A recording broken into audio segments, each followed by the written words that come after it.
Gálatas capítulo 1. Vamos a leer entre los versículos 17 y el versículo 10 del capítulo 2. Bien, dice así la Escritura: Ni subí a Jerusalén a los que eran apóstoles antes que yo, sino que fui a Arabia y regresé otra vez a Damasco.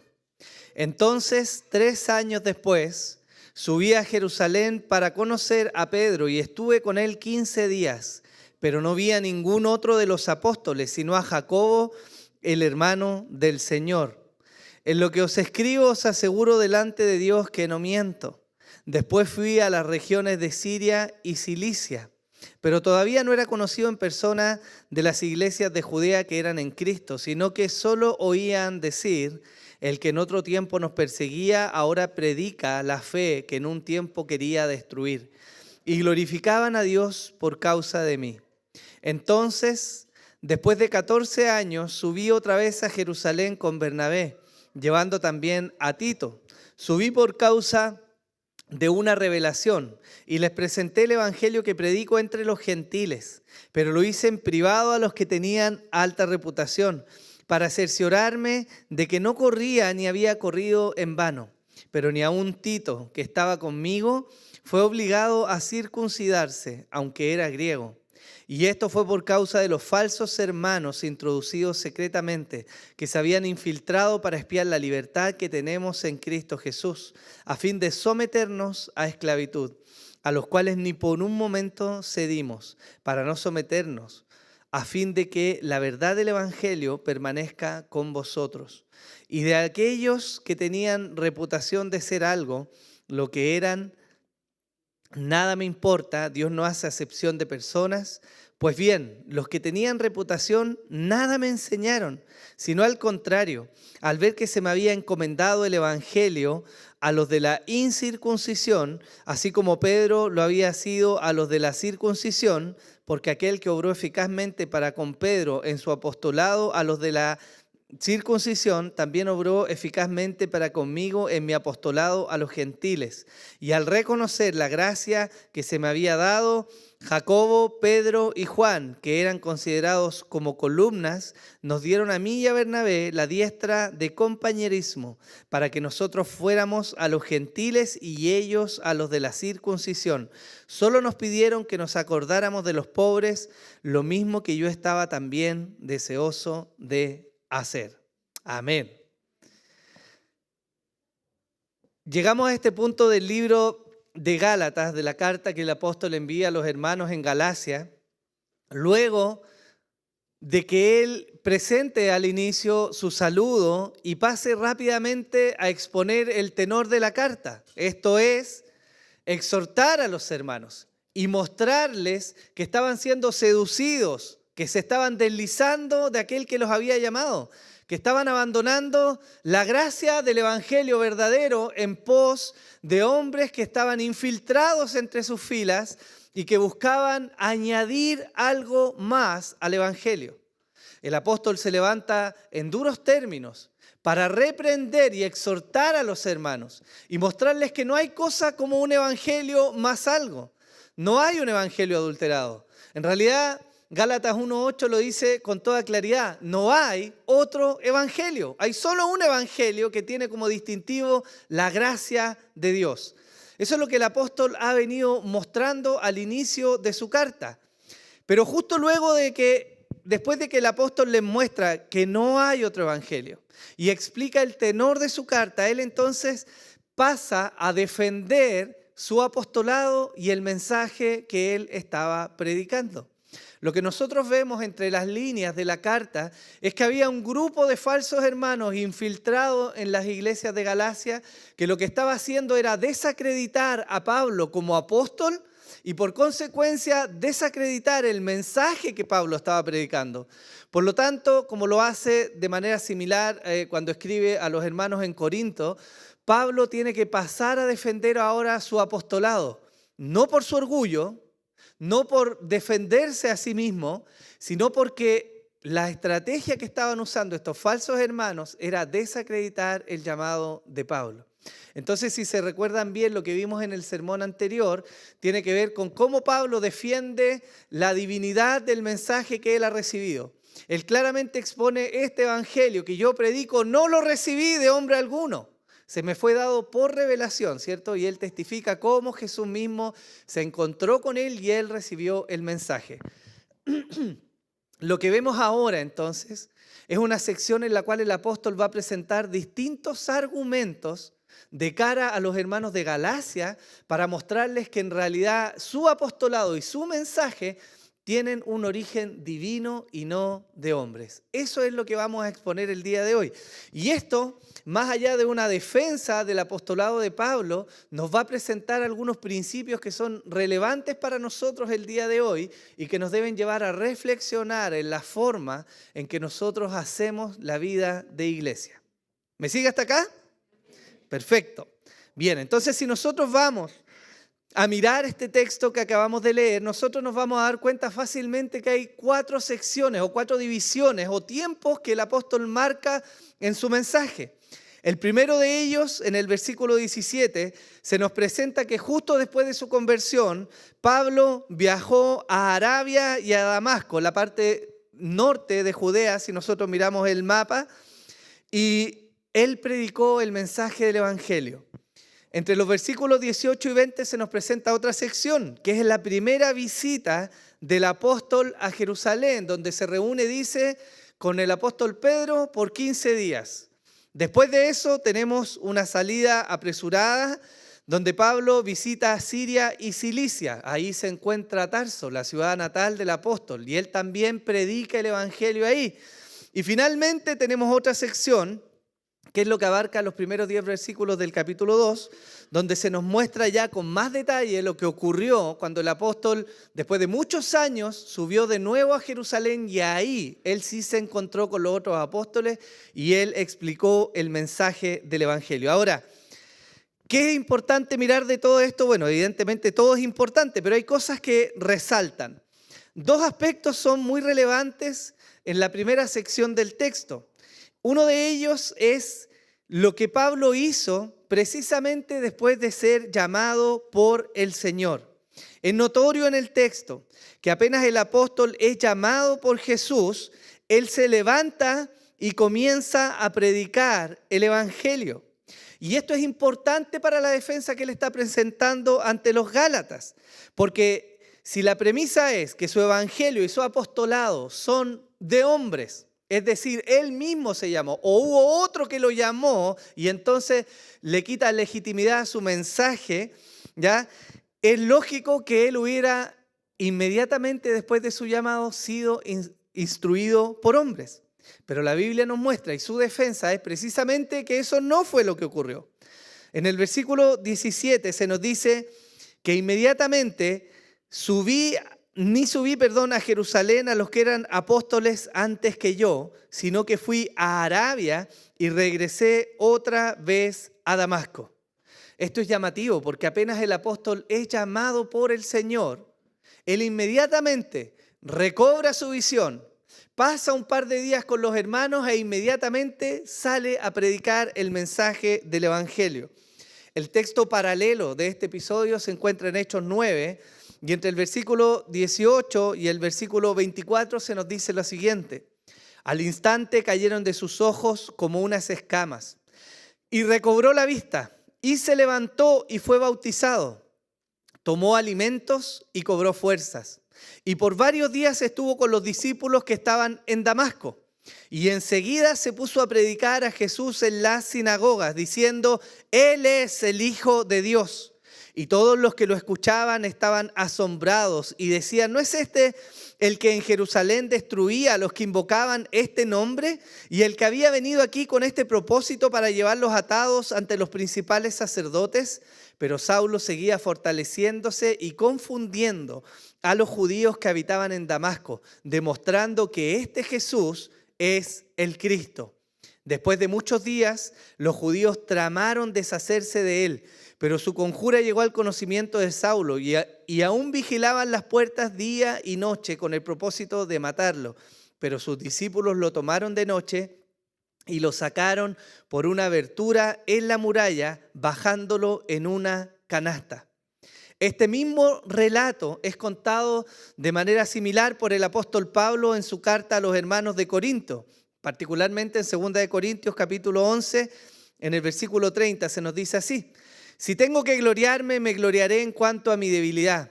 El Dios y Padre del Señor Jesús, el cual es bendito para siempre, sabe que no miento. En Damasco, el gobernador bajo el rey Aretas vigilaba la ciudad de los damasenos con el fin de prenderme, pero me bajaron en un cesto por una ventana en la muralla y así escapé de sus manos. Hermanos, ¿por qué les leo esto? ¿Qué nos muestra todo esto? Nos muestra que la labor ministerial del apóstol Pablo comenzó inmediatamente luego de su conversión. Él no esperó el ser instruido, y aunque la Biblia nos dice que él pasó algunos días con los hermanos, es difícil pensar que esa influencia le entregó la totalidad del mensaje apostólico. Al contrario, él está dejando en evidencia delante de los Gálatas, mostrándoles que hay testigos vivos al día de que él escribe, que él comenzó a predicar el evangelio inmediatamente luego de su conversión. Hay dos implicaciones importantes de esto. La primera es que efectivamente luego de su conversión, él no fue instruido por los apóstoles. Esto quiere decir que no hay una influencia apostólica en el mensaje de Pablo. La segunda implicancia es que dado que él no fue instruido por los apóstoles, entonces el relato que circulaba entre los hermanos de Galacia, que aparentemente decía que la decisión de no circuncidar venía de quebrar la enseñanza apostólica, no tiene lugar.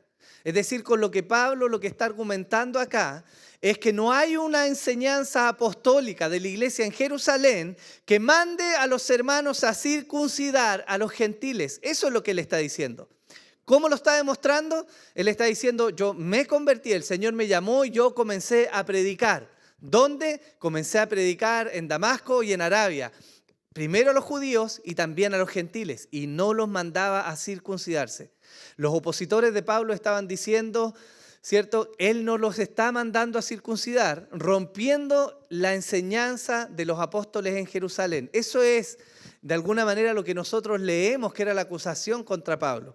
Pero él presenta estos argumentos. Ahora, si usted es perspicaz, podría pensar, bueno, ¿qué pasa con los 15 días que el apóstol pasó con Pedro en Jerusalén?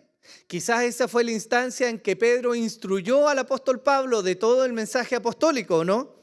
Pero la verdad es que es difícil pensar que Pablo fue instruido por Pedro en este tiempo. Primeramente, porque el mismo apóstol Pablo está testificando y él había dicho que su mensaje no lo había recibido de hombre alguno. Si nosotros admitimos que Pedro entonces tuvo una influencia apostólica sobre Pablo, estaríamos diciendo que lo que Pablo dijo es mentira. Y deberíamos descartar gran parte del Nuevo Testamento porque lo escribió un mentiroso. Pero evidentemente usted sabe que eso no es así, ¿cierto? No lo veo convencido. Debo decir que me preocupa. Pero bien, hermanos, ¿acaso el apóstol recién llamado por el mismo Señor Jesús tropezaría en un mensaje con tal magnitud de revelación? Evidentemente no. Lo que nosotros podemos inferir, y es lo que algunos teólogos han planteado, es que esos 15 días, que fue un periodo corto en realidad, que pasó con el apóstol Pedro, fueron en realidad una profundización en algunos aspectos de la vida de Jesús. Él recibió la revelación, recibió el evangelio. Pablo fue capaz de atar todos los cabos, instruido por el Espíritu Santo, porque él era ya conocido del judaísmo, tenía todo el background, todo el contexto de lo que la enseñanza judía venía diciendo. Y el Señor viene a revelarse como el cumplimiento de todas las promesas y de todo el clímax y de todo lo que se esperaba en el Antiguo Testamento. Le hace sentido al apóstol Pablo. Pero lo que podemos decir que seguramente él profundizó algunos aspectos de la vida y del ministerio terrenal de Jesús, que fue lo que Pedro vivió a diferencia de Pablo. Él recibió la revelación, se encontró con el Señor, tuvo ese entendimiento de la enseñanza, pero él no compartió con Jesús todo el tiempo que Pedro sí compartió con Jesús. Ahora, Esa es una de las primeras implicancias. Pero lo segundo que nosotros vemos en el texto es que hay algo que se nos muestra que viene no ahora del mensaje que Pablo predicó, sino que viene como una manifestación de lo que pasó cuando Pablo se encontró con los apóstoles. Y particularmente hay 5 cosas que yo quiero destacar de este encuentro que el apóstol Pablo tuvo con los apóstoles en su segunda ida a Jerusalén. Lo primero que él testifica es que los apóstoles, después de muchos años que conocieron a Pablo, no obligaron a Tito a circuncidarse. Y eso es muy relevante para el relato, porque acuérdense ustedes que lo que estaban enseñando estos falsos hermanos en las regiones de Galacia era que Pablo estaba siendo infiel, porque él debía enseñar a los hermanos a circuncidarse, según los opositores, porque era una enseñanza apostólica. Pero Pablo deja claro registro de que esto no es así. En el versículo 1 del capítulo 2 de Gálatas dice así: entonces, después de 14 años, subí otra vez a Jerusalén con Bernabé, llevando también a Tito. Subí por causa de una revelación y les presenté el evangelio que predico entre los gentiles. Pero lo hice en privado a los que tenían alta reputación para cerciorarme de que no había corrido en vano. Pero ni aun Tito, que estaba conmigo, fue obligado a circuncidarse, aunque era griego.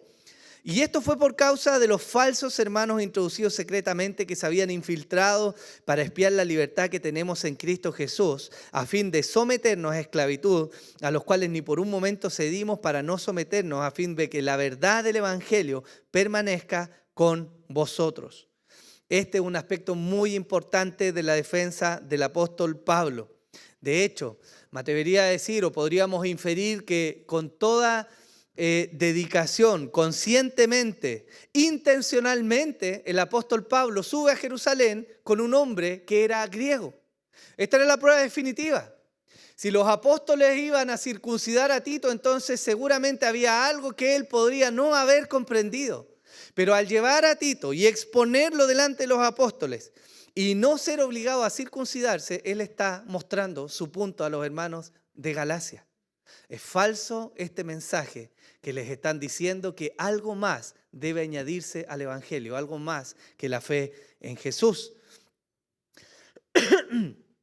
Ahora, este argumento, hermanos, es lapidario para los detractores de Pablo.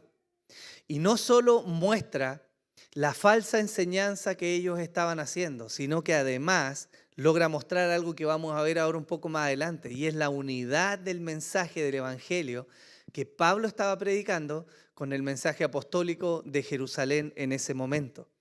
Otro aspecto importante del texto tiene que ver con que los apóstoles en Jerusalén no añadieron nada nuevo al mensaje que Pablo predicaba. Él también lo testifica dentro de sus argumentos.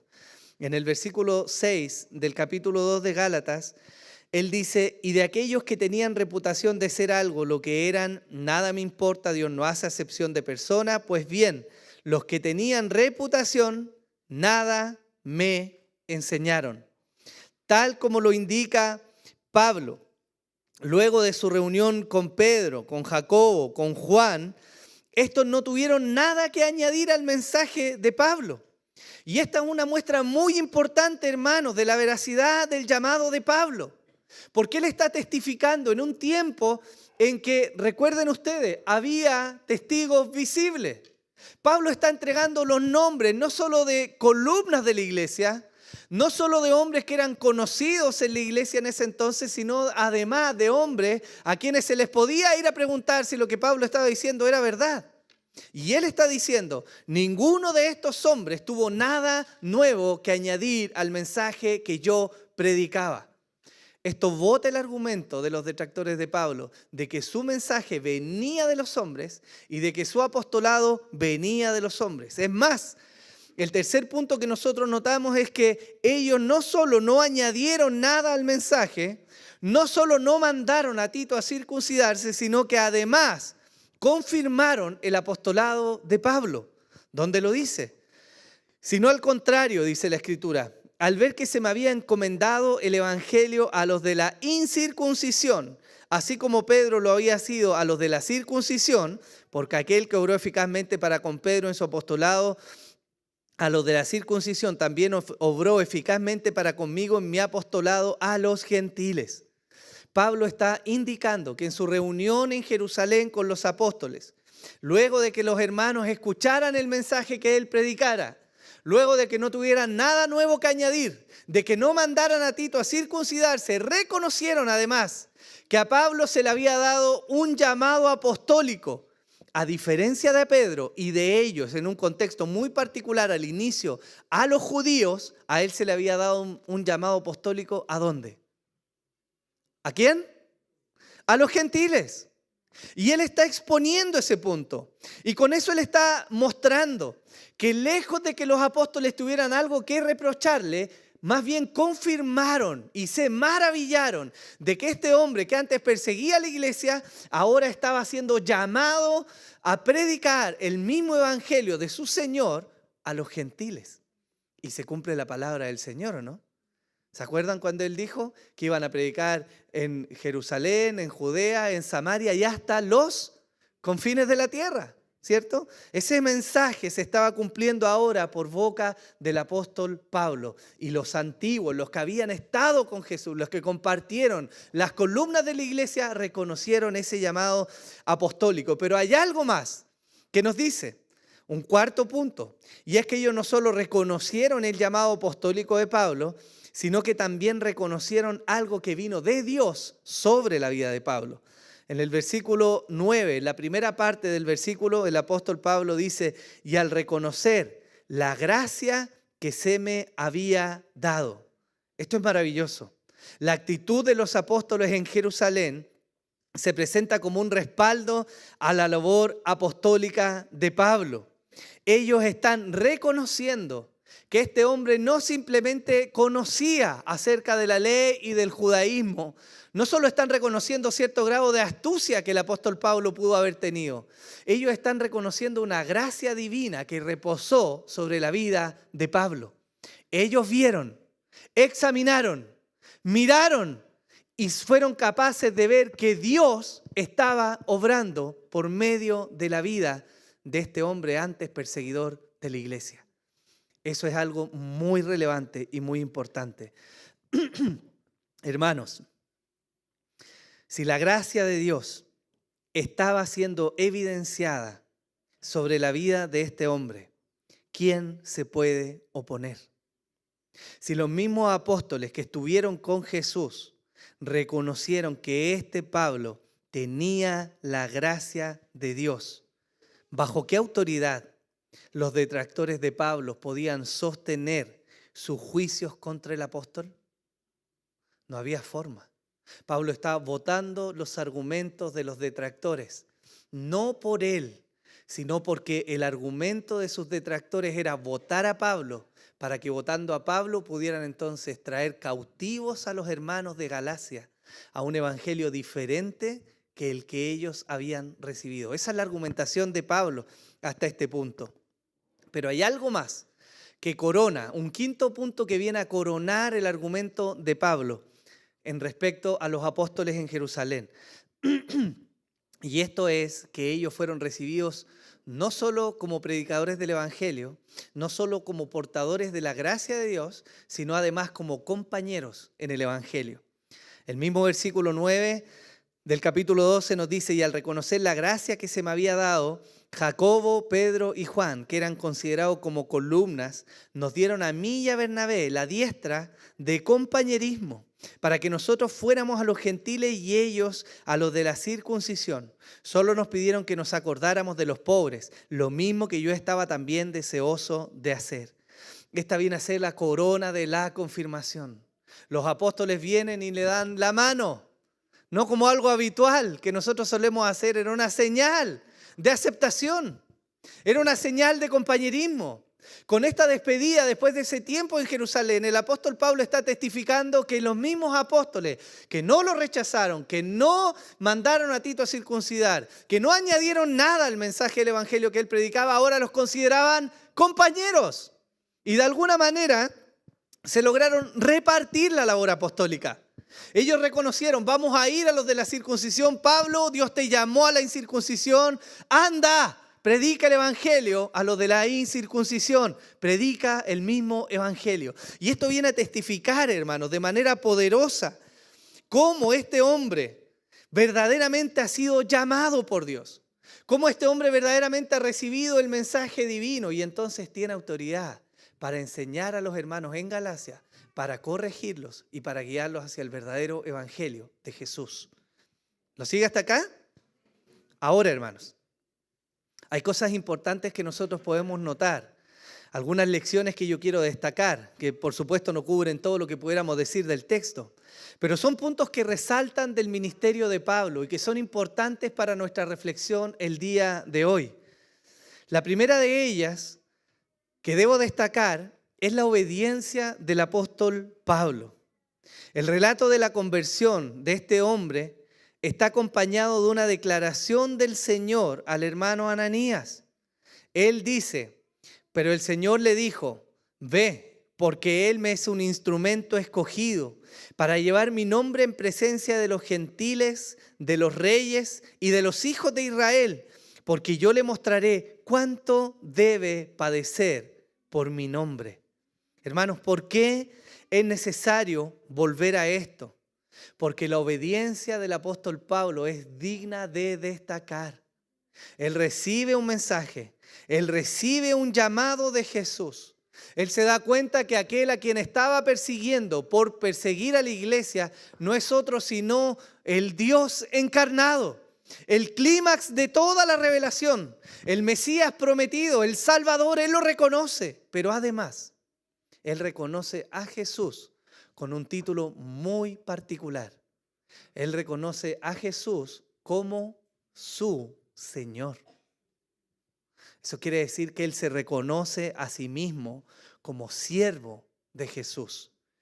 Romanos 6:22 nos dice: pero ahora, habiendo sido libertados del pecado y hechos siervos de Dios, tenéis por vuestro fruto la santificación y como resultado la vida eterna.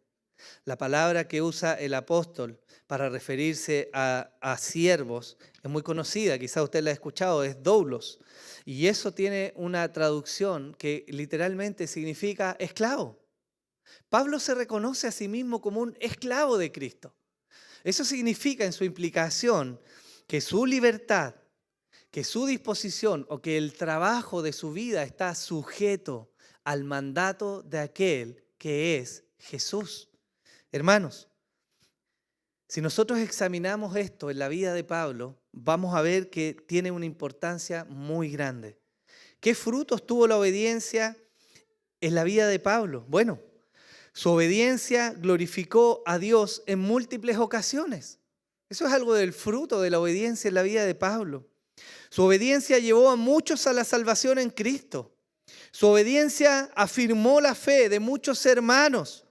Y su obediencia testificó a los inconversos el gran valor de Jesús. Él se gozó, hermanos, en medio de la persecución. Él se alegró en medio de las aflicciones que vivió. Tenemos un episodio maravilloso que nos relatan las Escrituras, en las cuales Pablo con Silas estaban en el fondo de una cárcel romana. Con incertidumbres iban a salir con vida, pero ellos ahí cantaban al Señor y alababan el nombre del Señor y se gozaban en Él. ¿Por qué, hermano? ¿Por qué? Pablo es el mismo que escribe, hermanos, estad siempre gozosos. ¿Por qué? Porque hay una esperanza a la que han sido llamados. Porque hay un fruto que aguarda a todos aquellos que esperan en el Señor. Porque hay una mejor vida preparada para aquellos que siguen a Cristo. Y a la luz de esa gloria que viene, los sufrimientos actuales, como bien dice el apóstol Pedro también, vienen a ser nada. La obediencia del apóstol fue destacable, no solo por lo que nos habla de su carácter y de su convicción, sino porque su obediencia testificó a muchos del valor que tiene Jesús. Hechos 20, del 22 al 24 nos dice así: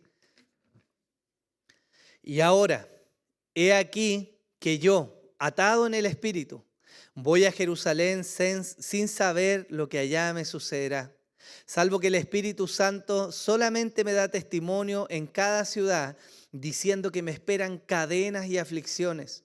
Pero en ninguna manera estimo mi vida como valiosa para mí mismo, a fin de poder terminar mi carrera y el ministerio que recibí del Señor Jesús para dar testimonio solemnemente del Evangelio de la gracia de Dios. El apóstol Pablo enfrentó, sabiendo lo que iba a venir, la adversidad, la persecución, el sufrimiento, el abandono, la tristeza en muchas ocasiones. Pero él enfrentó todo eso con una convicción clara. Él había sido llamado por Dios. Y si Dios lo había llamado, la respuesta de su vida no iba a ser otra más que la obediencia. La obediencia del apóstol Pablo, hermanos, dista del anterior cumplimiento frío y legalista que él había vivido en el judaísmo. Por el contrario, su obediencia es el reflejo de alguien que encontró un bien mayor, uno por el cual está dispuesto a renunciar a todo. Esa es la obediencia del apóstol Pablo. Él no siguió a Jesús simplemente porque era algo que él debía hacer. Él siguió a Jesús porque comprendió el gran valor que él tenía. Por eso estuvo dispuesto a padecer, a negarse, a sufrir y a experimentar lo que la soberanía de Dios tuviera para él con una única finalidad y esperanza: llegar al final de su carrera y recibir de aquel que lo había llamado la esperanza de la gloria eterna. En eso se funda, hermanos, la obediencia del apóstol Pablo. Y esta primera reflexión debería llevarnos a nosotros a pensar qué pasa con nuestra obediencia el día de hoy. Nosotros nos paramos acá, hermanos, en este lugar. Cantamos y enseñamos a Jesús como Señor. Pero en la práctica, ¿realmente Él es Señor sobre nuestras vidas? Eso es algo en lo que tenemos que reflexionar. Porque lejos de vivir una religión vacía, hueca, el fervor, el amor genuino por Cristo debiera llevar a cada cristiano a la obediencia en todos los aspectos que Él demanda, ¿o no?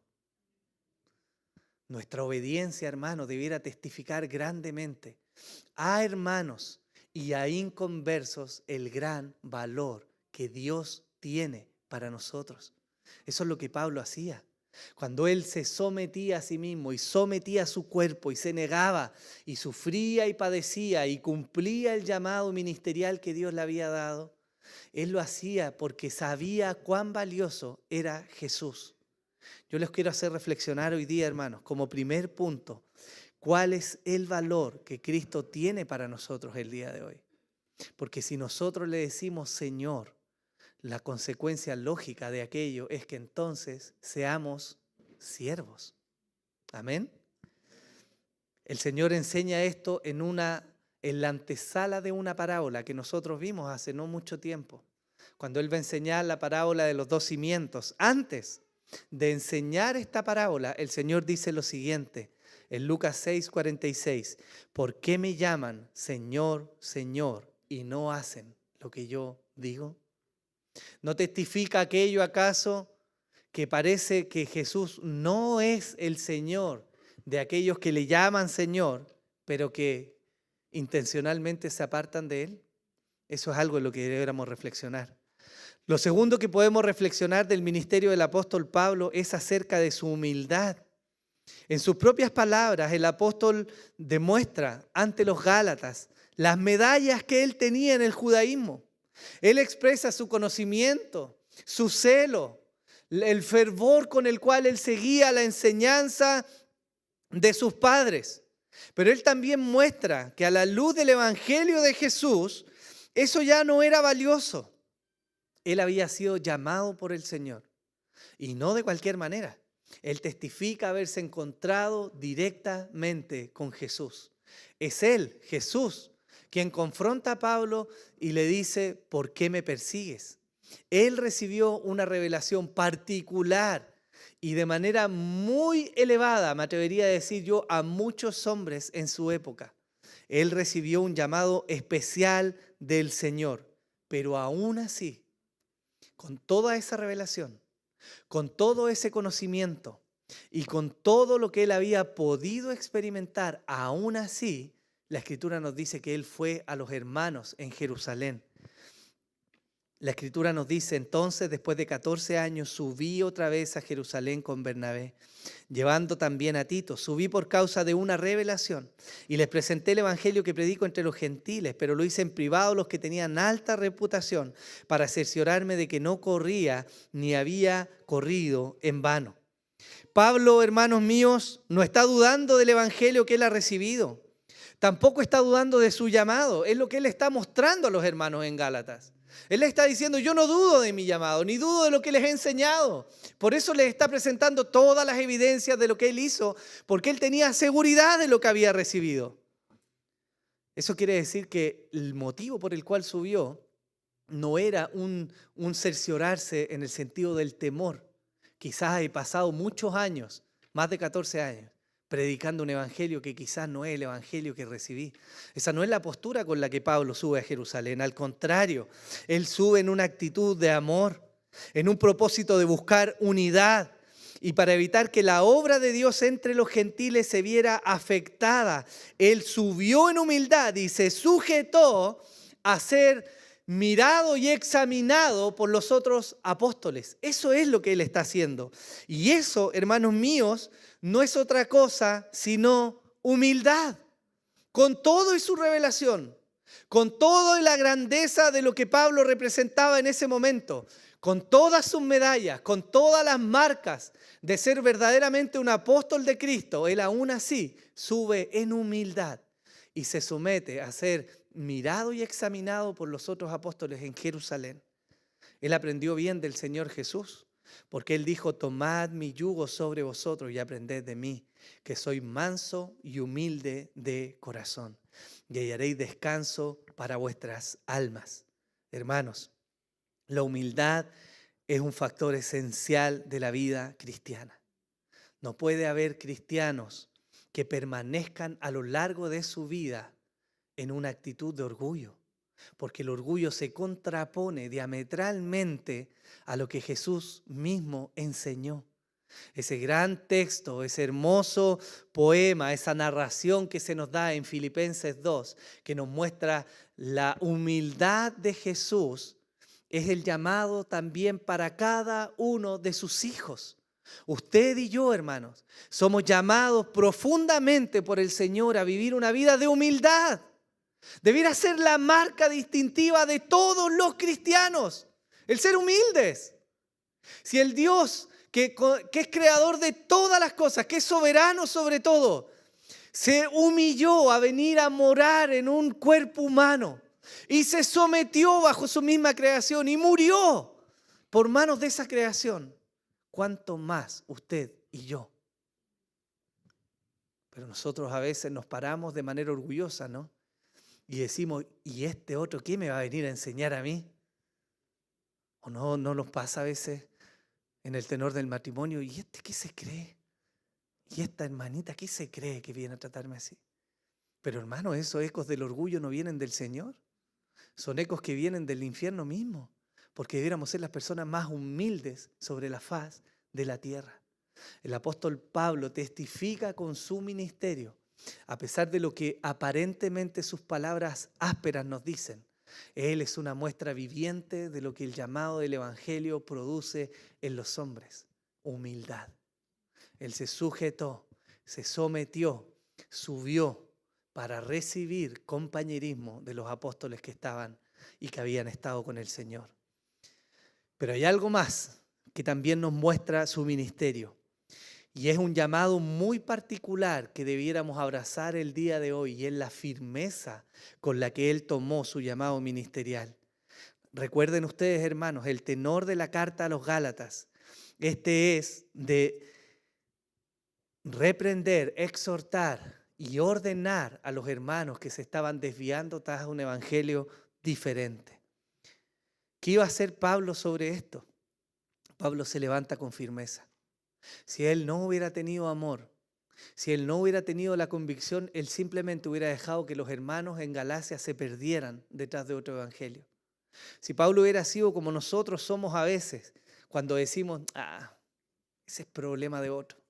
no tengo tiempo, que otro se meta ahí a ver qué hacer con eso. Si él hubiera tenido esa actitud, hermanos, quizás los hermanos de Galacia se hubieran perdido. Pero él tomó una actitud particular y él fue firme con lo que había recibido. Él se levanta y comienza a esclarecer la verdad del Evangelio.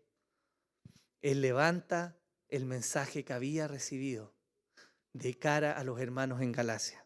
Ahora, hermanos, ser firmes no es solo un llamado a todos nosotros los que estamos en Cristo, pero ser firmes también tiene un riesgo, hermanos, porque demanda tener un equilibrio particular en nuestra vida. Por un lado, hay aquellos que son rápidos de carácter, ¿o no? Que hablan más rápido de lo que su mente puede pensar. Aquellos que la lengua es más rápida que sus pensamientos. Este tipo de hermanos que actúan rápido pueden ser fácilmente considerados como faltos de amor. Son este tipo de hermanos que con sus palabras, aunque dicen la verdad, terminan dañando al cuerpo de Cristo, ¿no? Aquellos pueden llegar a proclamar que la exposición de la verdad es más relevante que los sentimientos de los hermanos. Y parece ser una verdad doctrinal interesante, ¿no? Pero cuando somos muy rápidos en nuestra lengua, cuando somos muy rápidos en hablar, terminamos dañando. Por el otro extremo tenemos gente que evita la confrontación, ¿no? Y aquellos que son demasiado pasivos se van a ver tentados a evitar el conflicto. Pablo nos muestra con su vida ministerial que él tiene un equilibrio preciso. Él es firme en sus palabras y en sus convicciones y no va a ceder un milímetro de la verdad del Evangelio, no por él, sino por la gloria de Cristo. Pero al mismo tiempo que es firme, es capaz de humillarse y hablar con amor y mostrarse a los hermanos en debilidad para que ellos vean no el carácter de Pablo solamente, sino la gloria de aquel que lo llamó. Amén. Por lo tanto, la firmeza es algo a lo que nosotros estamos llamados. La historia de la iglesia nos muestra que se requiere de la iglesia firmeza en distintos periodos para no vender la verdad, pero la firmeza demanda un carácter tratado por Dios. Amén. Respecto al fondo, a la firmeza, la Biblia nos dice: retén la norma de las sanas palabras que has oído de mí, en la fe y el amor en Cristo Jesús. Guarda mediante el Espíritu Santo que habita en nosotros el tesoro que te ha sido encomendado. ¿Debemos ser firmes? Por supuesto que sí. Es la verdad del Evangelio lo que está en juego. Cuando nosotros predicamos desde este punto, cuando enseñamos algo delante de la iglesia, mi carga, hermanos, es tratar de ser absolutamente fiel con aquello que entiendo que nos ha sido entregado en la palabra del Señor. Eso es un llamado para todos los cristianos. Eso podríamos decir es el fondo del asunto. Pero también hay algo que tiene que ver con la forma, y la Biblia también nos advierte de esto. La palabra nos dice en Colosenses capítulo 4, versículo 6, que vuestra conversación sea siempre con gracia, sazonada como con sal, para que sepáis cómo deber responder a cada persona. Es decir, si el fondo es importante y debemos retener la sana palabra que hemos recibido, la forma con que se entrega también es relevante. Y eso es difícil de lograr, hermanos, porque para lograr esa gracia en comunicar, Dios debe tratar nuestros corazones. No hay otra forma. Y eso va a demandar la vida en comunidad, porque es en la vida en comunidad donde nosotros nos rozamos, ¿o no?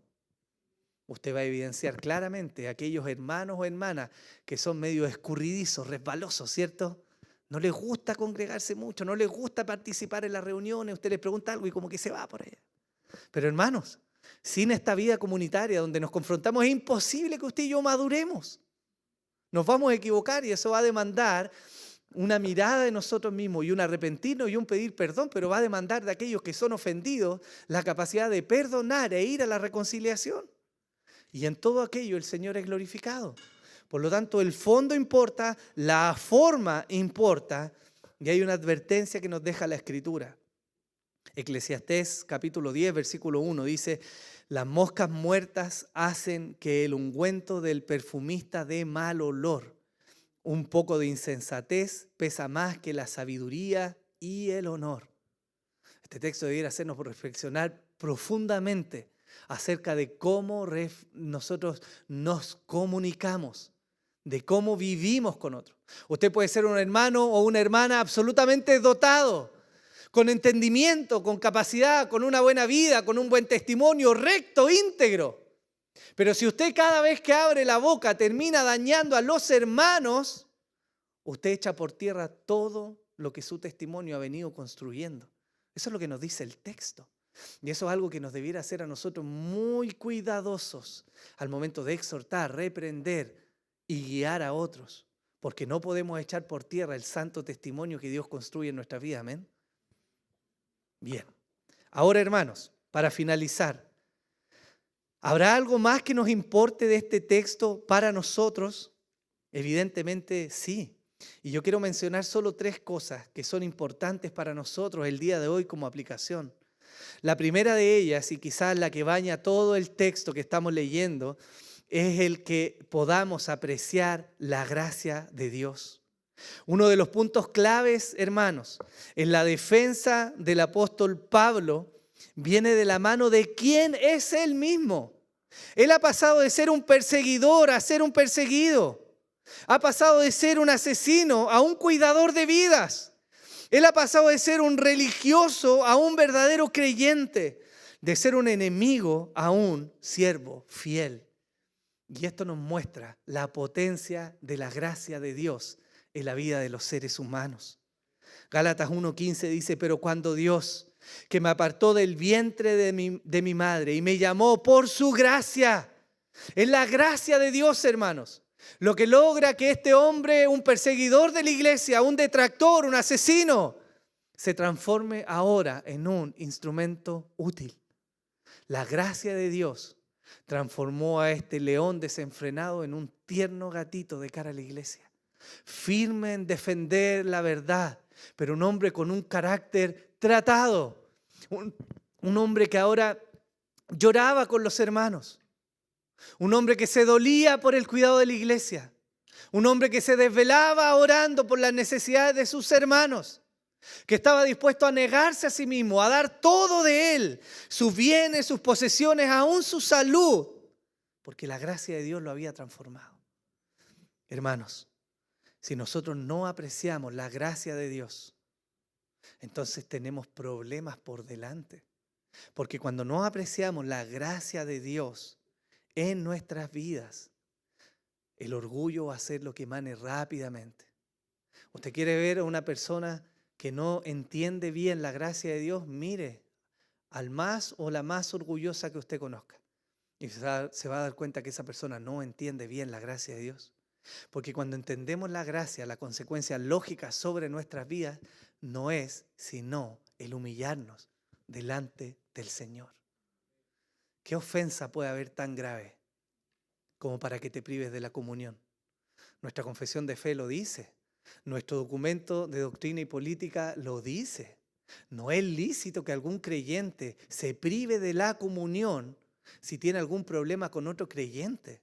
Cuando hay alguien que deja de venir, que se aparta de la comunión del día del Señor por causa de tener un problema con otro, esa persona no solo es inmadura, sino que además no está viendo la gracia de Dios sobre la vida de las personas.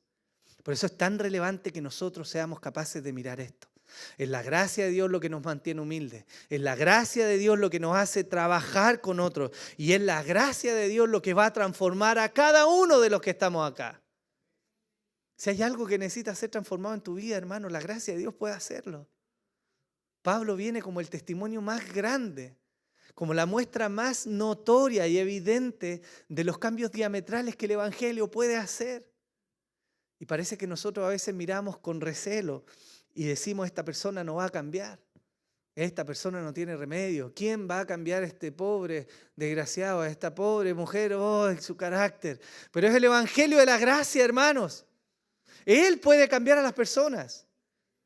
Pero si nosotros testificamos con nuestras vidas el reconocer quién nos llamó, nosotros no vamos a convertir, pero le vamos a hacer el trabajo mucho más fácil a los que nos están mirando. Amén. La gracia también actúa en nuestra debilidad. Y Él me ha dicho, 2 Corintios 12:9, y Él me ha dicho, bástate de mi gracia, pues mi poder se perfecciona en debilidad. Hermanos, Dios ha permitido que nosotros aún experimentemos debilidad, porque es donde más rebosa la gracia de Dios. Y Él es celoso de su gloria. Por lo tanto, va a permitir en muchas ocasiones que seamos débiles, porque en nuestra debilidad Él es exaltado. Amén. Por lo tanto, no busque ser un superhéroe cristiano. Usted no está buscando ser una persona que permanece arriba siempre, sin fallar, sin equivocarse, perfecto en todos los caminos. Perseguimos esa perfección. Apelamos a una vida moral consecuente con lo que la Escritura demanda de nosotros. Buscamos ser íntegros. Pero ni con todo eso podemos apartarnos de la gracia de Dios. Necesitamos esa gracia. Eso es algo que podemos pensar nosotros hoy día. Lo segundo que quiero que veamos, hermanos, es que entendamos las diferencias. Yo me imagino que para los apóstoles pudo haber sido una sorpresa ver que Dios estaba usando un hombre que antes ellos habían visto que perseguía y asesinaba a sus hermanos. Pero ellos lo vieron. Vieron llegar al apóstol Pablo. No solo lo vieron llegar, sino que lo vieron llegar con un griego. Y vieron que les enseñaba el evangelio y que no lo circuncidaba. Imagínense el choque para los apóstoles. Ver esa realidad. Pero nosotros apreciamos en eso diferencias notorias. Diferencias que por lo demás están en el control del Señor. ¿Y por qué me interesa resaltar esto del texto? Porque nos muestra el apreciar estas diferencias, cómo el evangelio se propagó con mayor potencia a la luz de estas diferencias que Dios permitió. Hermanos, puesto en nuestro contexto, esto es un desafío importante para nosotros. No todos somos iguales y no todos tenemos el mismo llamado. Y gracias a Dios, hermanos, que no somos iguales. Eso quiere decir que cuando vivimos la vida del evangelio no estamos buscando clones de nosotros. Hermanos, gracias a Dios. Estamos buscando que las personas sean semejantes a Jesús, no a mí. No puede ser nuestra escuela en la iglesia que el discipulado o la vida de compañerismo sea formar a otros como yo, que si piensan diferente, entonces yo les hago la cruz, hermanos. Eso es una muestra de inmadurez. Eso es un desafío a la forma en que hacemos iglesia. Tenemos desafíos respecto a apreciar las diferencias. En primer lugar, tenemos desafíos para tener un juicio correcto en la forma en que analizamos y miramos a los demás. Juan 7:24 nos dice, no juzguéis por la apariencia, sino juzgad con juicio justo. Pero la Biblia dice que no hay que juzgar. No, la Biblia nos dice que no hay que juzgar. La Biblia dice que nosotros no somos quien para venir a condenar.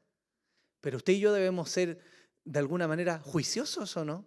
¿No debemos tener juicio para poder mirar a la iglesia del Señor acaso? Por supuesto que sí. El problema no es eso, el problema es cuál es el estándar con el cual estamos mirando. ¿Bajo qué premisa el hermano es realmente un buen hermano? ¿Es un buen hermano cuando es como yo? ¿Cuando mira lo que yo miro? ¿Cuando se porta como yo me porto? ¿Cuando viene vestido como yo vengo vestido? ¿Ahí es un buen hermano? No, hermano. Eso no es el criterio para poder mirar. Eso es un desafío que tenemos nosotros. Y lo segundo es ser maduro en las diferencias que Dios ha permitido. 1 Corintios 12:12 se nos dice, porque así como el cuerpo es uno y tiene muchos miembros, pero todos los miembros del cuerpo, aunque son muchos, constituyen un solo cuerpo, así también es Cristo. No todos van a hacer lo mismo, no todos van a servir en lo mismo y no todos tienen los mismos dones, hermanos. Y hay gracia de Dios en esta diversidad. Eso es lo que los apóstoles apreciaron. La gracia de Dios se manifestó en uno que es diferente de ellos y que está predicando el evangelio a otro tipo de personas. Y gloria a Dios por eso. Ellos vieron esa diferencia, la apreciaron y se gozaron y lo recibieron como hermanos. La madurez del cristiano, hermanos, nos va a ayudar a mirar a otros con la perspectiva correcta. No como si las diferencias no importaran. Yo no estoy diciendo con esto que entonces nos tapemos los ojos y da lo mismo. seamos universalistas, todo da lo mismo, recibamos a todos. Yo no estoy diciendo eso. Estoy apelando a que debemos ser cristianos maduros en nuestra forma de vivir. Y eso nos va a ayudar a apreciar la gracia de Dios en las diferencias que hay. En la medida en que maduremos, hermanos, entonces aprenderemos a suplir las falencias del otro con mis fortalezas. O al contrario, vamos a dejar que otros fortalezcan nuestras debilidades con sus fortalezas. Eso es un signo de madurez. Pero cuando usted ve una persona que no comparte, que no se expone, que no habla de su corazón, que no busca el ser fortalecido en otros, esa persona evidencia una falta de madurez. Y eso hace difícil la vida en comunidad, ¿ya? Pero hay algo más que quiero destacar y con esto termino. Y es la necesidad de mantener la unidad en lo esencial. Gálatas 2, 7 al 10 dice, sino al contrario, al ver que se me había encomendado el evangelio a los de la incircuncisión, así como Pedro lo había sido a los de la circuncisión, porque el que obró eficazmente para con Pedro en su apostolado a los de la circuncisión, también obró eficazmente para conmigo en mi apostolado a los gentiles. Pablo comienza a relatar eso. Y lo que nos muestra eso es que había una unidad en lo esencial. Llamados diferentes, dones diferentes, objetivos diferentes, pero había una unidad central. ¿Cuál era esa unidad? El Evangelio de Cristo, la gracia que habían recibido, la salvación solo por fe, la importancia de la revelación absoluta escriturada, ellos mismos como fuente de revelación, ¿cierto? Eso viene a ser central. La historia de la iglesia, hermanos, está marcada por énfasis separatistas y de unidad, y eso es algo que no podemos esconder. Desde el primer siglo, la iglesia tuvo que lidiar con herejías como el gnosticismo, el marcionismo, el montanismo, el modalismo, el arrianismo, el pelagianismo, el liberalismo teológico, el mormonismo, los testigos de Jehová y enseñanzas que son herejías. Y ante ese tipo de enseñanzas y desviaciones, la iglesia debe tener una sola voz, y es condenar esas herejías. Por eso hubieron concilios, por eso se generaron confesiones de fe, por eso hubieron credos, como una muestra de unificar lo esencial, pero también de expresar las diferencias. Y nosotros como cristianos deberíamos caminar hacia la madurez, porque mientras estemos desde este lado de la vida, no tenemos todavía una visión completa de todos los asuntos. La iglesia desde el primer siglo, a pesar de que la revelación había cesado y a pesar de que ya se había escriturado, comenzó de a poco a sistematizar y a ordenar las enseñanzas doctrinales clave que fueron dando forma a la iglesia. Todos ellos creían que Cristo era el Hijo de Dios, Dios eterno, encarnado. Sin embargo, tuvieron que haber debates y tuvieron que levantarse herejías en la historia de la iglesia para que la iglesia verdadera se unificara, testificara de manera más simple cuál es la enseñanza verdadera y entonces desechara la falsa enseñanza. Eso es algo que tiene que darse y no se va a acabar hasta el día en que el Señor vuelva. Eso demanda unidad en lo esencial. Pero también usted y yo sabemos que somos bautistas y hay hermanos presbiterianos. Y hay hermanos metodistas, y hay hermanos anglicanos, y siguen siendo hermanos. Y esto es importante de mirarlo, porque si somos extremos en nuestra forma legalista de mirar, no vamos a vivir el evangelio, sino una secta. ¿Quiere decir esto, pastor, que entonces nos abrazamos con todos y omitimos las diferencias? No, hermanos. Creo que lo que hicieron las confesiones de fe en la época de post-reforma, precisamente sacaron a relucir la unidad en lo esencial y marcaron las diferencias. Y eso permitió compañerismo y ha permitido compañerismo a lo largo de los años. Por lo tanto, esa debe ser una mirada madura para cada uno de nosotros. Usted y yo tenemos el deber de defender fielmente la enseñanza que por convicción tenemos. Si yo lo miro de más arriba, esta es una iglesia que tiene una confesionalidad, que se rige por un marco doctrinal y eso es aquello que creemos institucionalmente. Puede estar o no convencido de todo. Mi llamado va a ser a que examine la Escritura y con argumento usted vea la verdad que no es nueva, sino que otros hermanos creen. Y nos vamos conformando a eso, pero no podemos por eso desechar lo que Dios ha hecho a través de otros hermanos. Bebemos de la teología de nuestros hermanos presbiterianos en muchas facetas y eso no nos hace menospreciarlos. Debemos tener altura de miras. Si no, hermanos, caemos en una secta. Juan 17, con esto termino. Dice, mas no ruego solo por esto, sino también por los que han de creer en mi palabra, en mí por la palabra de ellos, para que todos sean uno, como tú, oh Padre, estás en mí y yo en ti, que también ellos estén en nosotros, para que el mundo crea que tú me enviaste. Tenemos un llamado a permanecer en unidad. ¿En qué? Es lo esencial. ¿Y van a haber denominaciones? Sí, van a haber denominaciones. Pero no debiera ser un problema para vivir en la unidad del Evangelio. Quizá una de las muestras más recientes de esto que yo les hablo vino cerca del 78, si mal no recuerdo, en 1978, con la Declaración de Chicago acerca de la inerrancia e infalibilidad de la Escritura. Eso fue un documento de un tenor transversal en distintas denominaciones de trasfondo teológico ortodoxo que lograron ponerse de acuerdo en algo esencial. La Escritura no contiene errores porque es la palabra inspirada de Dios. ¿Y permitió comunión? Permitió comunión. ¿Se marcaron diferencias? Sí, pero permitió la unidad del pueblo del Señor. Y eso es algo que nosotros deberíamos perseguir. Póngase en pie, por favor. Mi invitación final para el día de hoy, para que usted pueda reflexionar, hermano, es que estamos llamados a caminar hacia la madurez en el Señor. Eso va a demandar que estudiemos, que indaguemos, que miremos nuestro propio corazón. Pero si usted me permite darle quizás un tips, una estrella a mirar en el horizonte, mientras buscamos en el libro de Gálatas, es que no se olvide de la gracia de Dios sobre los hombres y sobre su vida. Porque ese es el tenor que nos va a guiar por el verdadero evangelio de Jesús. Amén.